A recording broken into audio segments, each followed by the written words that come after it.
नमस्कार.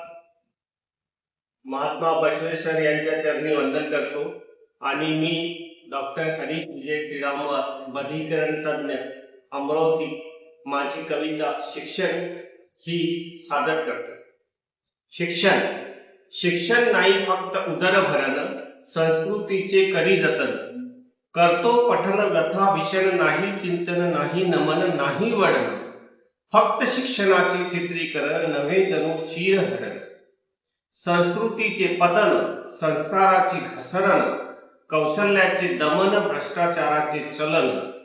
समाजाची मोडली जडण घडण, कुसंस्काराचे वहन, चाले आर्थिक भक्षण. करा विचार संघन, लागेल मानवी अस्तित्वालाच कायमचे ग्रहण. देवा हात जोडू मी आता, नाही होत सहन. थांबवा शिक्षणाचे मरण, समाजाला अभिशाप आजचे शिक्षण शिक्षण.